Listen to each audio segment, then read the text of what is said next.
Hello, hello! Welcome to today's live English lesson here on the Speak English with Vanessa YouTube channel. I'm so glad that you're interested in improving your English and participating because this is a live lesson. If you're watching live, please interact, write comments, answer my questions. If you're watching the replay, no problem. You can also interact, write comments, write notes. Try your best to use this information in today's special phrasal verb lesson because the goal is to remember it. That's what you want to do. You don't want to forget this after the lesson finishes. If you're new, welcome. We have live English lessons here every Tuesday and Thursday at 9 a.m. EST. EST is a New York time zone, so 9 a.m. EST, it's the morning for me, and it's kind of a cloudy morning. I think it's going to be rainy today, but it's spring. That's pretty normal. If you would like to join future live lessons, all you need to do is subscribe to my YouTube channel, and you'll get a notification when we have a live lesson. And if you'd like to continue receiving free material, free English lessons from me, I send 2 free email lessons every week, 2 free email lessons every week. And you can get those free email lessons if you download the ebook, 5 Steps to Becoming a Confident English Speaker. This ebook has helped thousands of English learners become confident, feel like they're on the right path, and know what is the right path. It's my goal to help you as much as possible, including today. So if you would like to get that free ebook, there's a link in the description or up here. Are you ready to talk about phrasal verbs today? We've got a lot of friends joining us live. Jose, Anatoly, welcome. Yerlin, Cardo, Joao, glad you're here. Magno, thanks for joining me live. I want to ask you, first of all, do you feel like phrasal verbs are comfortable for you, or are they challenging for you? I've created a lot of free lessons about phrasal verbs. There's also a lot of phrasal verbs included in my courses and extra materials. But I want to know for you, how do you feel about phrasal verbs? I want to make sure that I'm sharing with you the right information because today we're going to be talking about 2 similar phrasal verbs that have a slight difference, and I don't want you to feel confused. I want you to use them confidently and correctly. Ruben says they're a challenge. Carter says, I like phrasal verbs. Great. So I hope for you, even if they're a challenge. Herbert says they're a challenge. Well, Estella, even though they're challenging for you, I hope that after today, you will know 2 more phrasal verbs and be able to use them smoothly and correctly. Today, we're going to talk about work on and work at.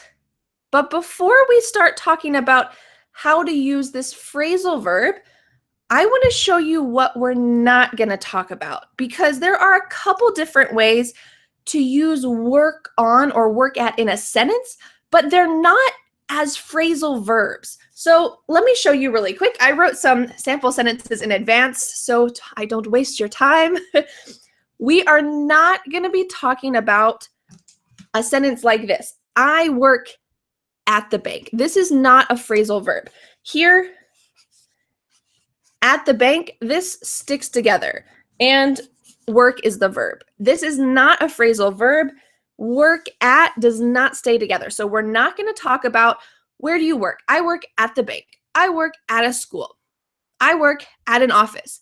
We're not going to be talking about this, and we're not going to be talking about where you work. I work on a boat. I'm a sailor. It's not really true for me, or is it? I work on a boat. This is the same. We're just talking about where you work. This is not a phrasal verb. And these 2 sentences are correct. Of course, you can use at and on in this way, but we're not going to be talking about them like that. We're going to take it to the next level. We're going to talk about how to use them as a phrasal verb. So I'm going to give you a sample sentence, and I want to see if you can use this yourself before I give a quick explanation. I want to say that recently I'm working on improving my exercise habits. I'm working on improving my exercise habits. Ooh, what do you think that this means?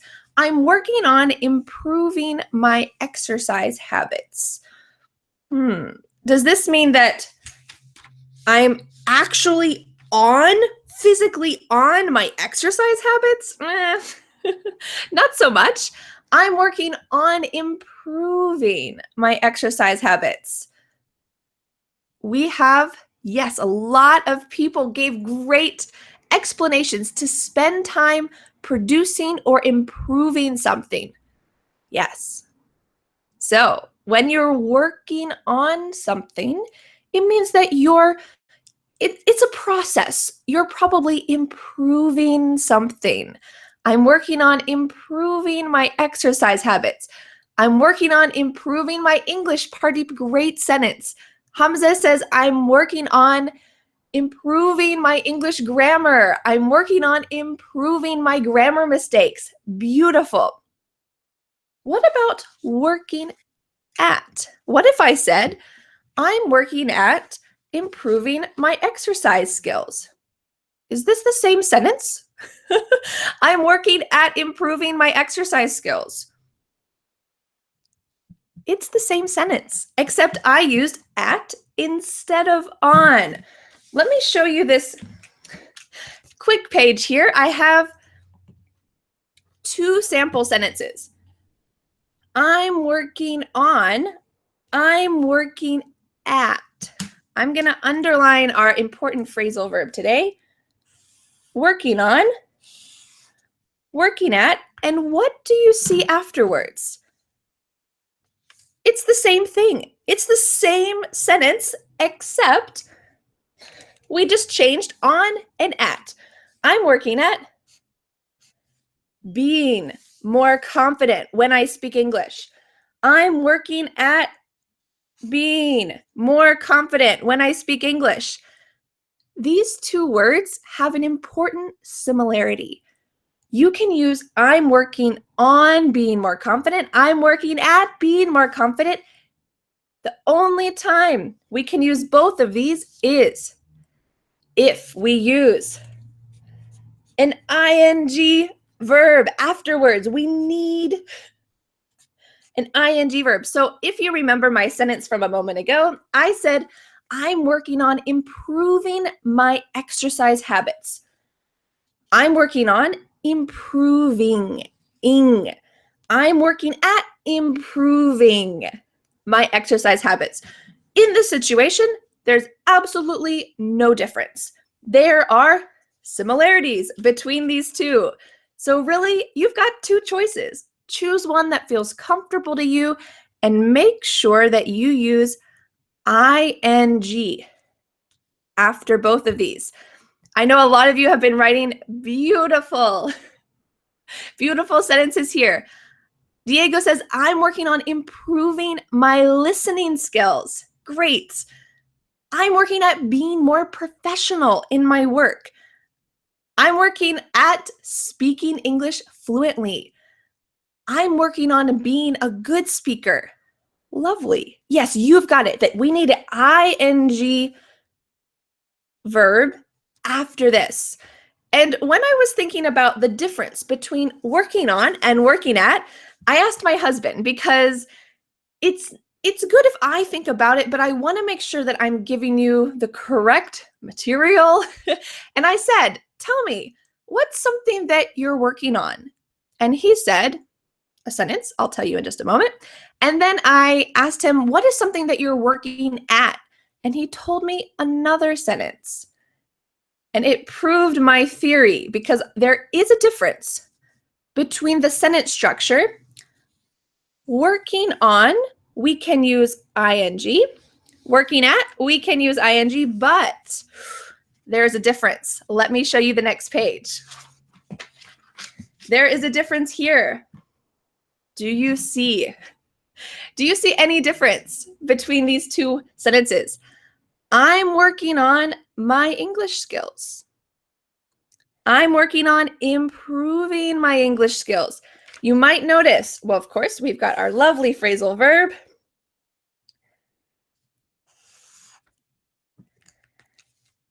And here, we could use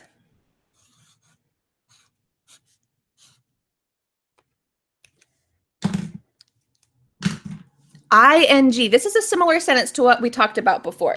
I'm working on improving my English skills. I'm working at improving my English skills. Great. Same sentence because we have ing here. Beautiful. I'm working at improving. I'm working on improving. But what about this first sentence? Do you see an ing verb? I'm working on my English skills. You could say I'm working on improving my English skills. But there's not an ing verb here. Well, this is the difference. With on, we can use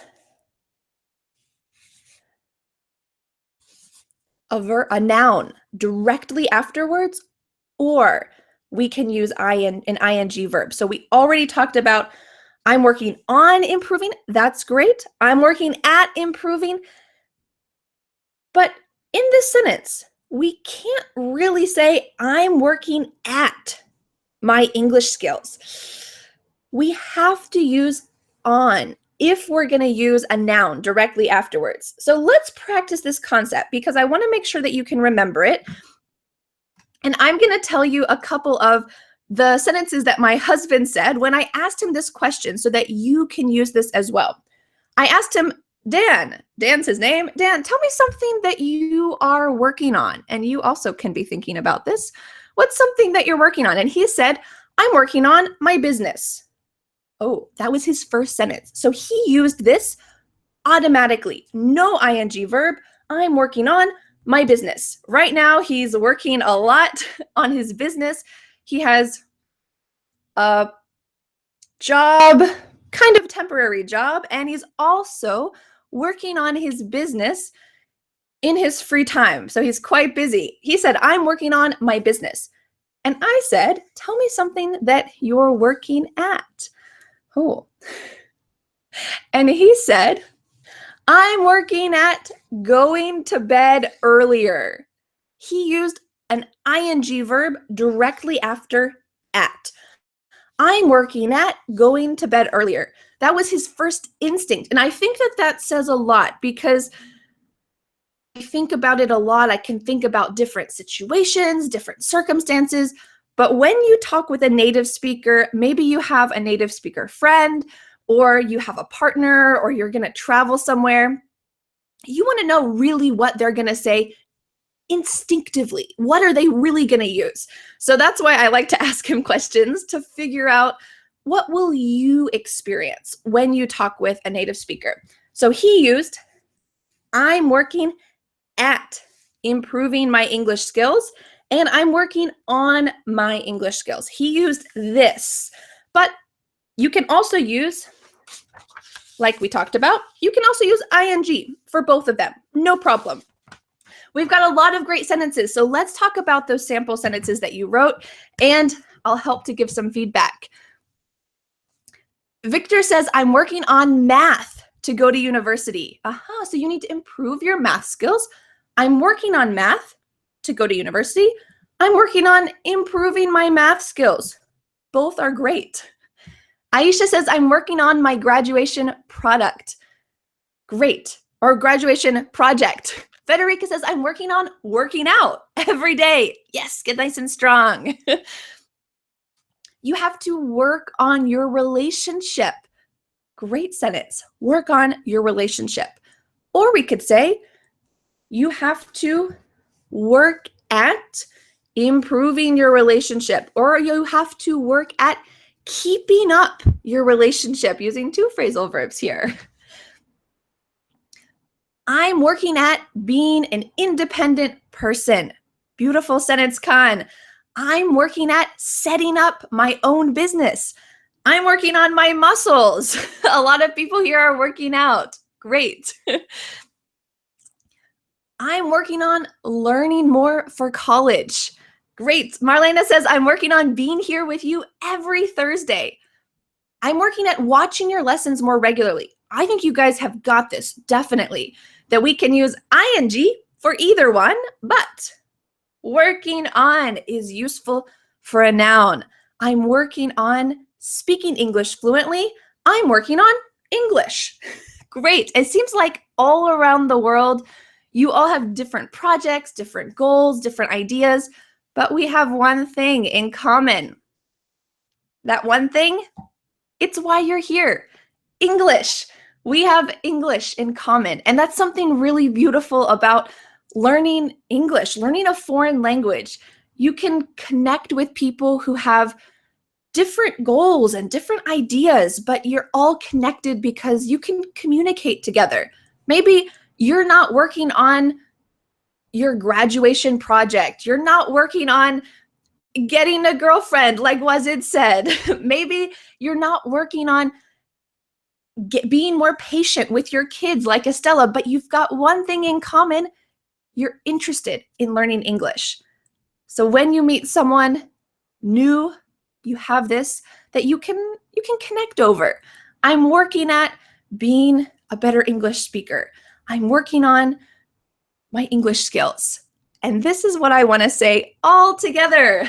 Before we go today, a lovely sentence to use our phrasal verbs. I'm working on something. Are you ready? I'm going to say this sentence slowly a couple times, and I want you to say it also with me. It is. Exercise your speaking muscles. Are you ready? We are going to say, I'm working on speaking English every day. Are you? Are you working on speaking English every day?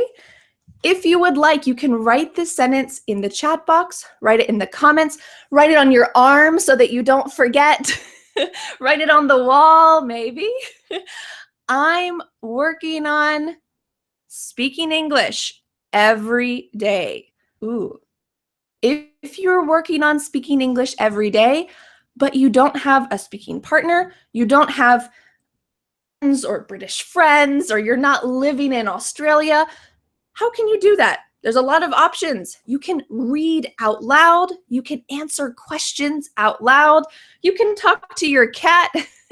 You can try to use English as much as possible. You can imitate when a native speaker is talking in a podcast. In this video, you can repeat after me. You can say, I'm working on speaking English every day. Let's say it slowly. Practice some pronunciation. Imitate my mouth, and then we'll say it fast. Are you ready? I'm working on speaking English every day. I'm working on speaking English every day. Can you say it really fast? How fast can you say it? I'm working on speaking English every day. I'm working on speaking English every day. I'm working on speaking English every day. Yes, I'm working on speaking English every day. I hope that you could say this out loud, and I hope it's true for you. I hope that you are working on speaking English every day. Thanks for practicing this phrasal verb with me. You're awesome. And I'll see you again in the next live lesson. Feel free to subscribe so that you can get a notification when we have a live lesson. And of course, you can download my free ebook, 5 Steps to Becoming a Confident English Speaker, because I want to help you work on speaking English confidently. It's my goal to help you. You can learn a lot of vocabulary and grammar, but if you want to speak, you need to feel confident in your own skills. Keep it up. I'll see you again the next time. Have a beautiful day. Thanks so much for learning with me. Bye.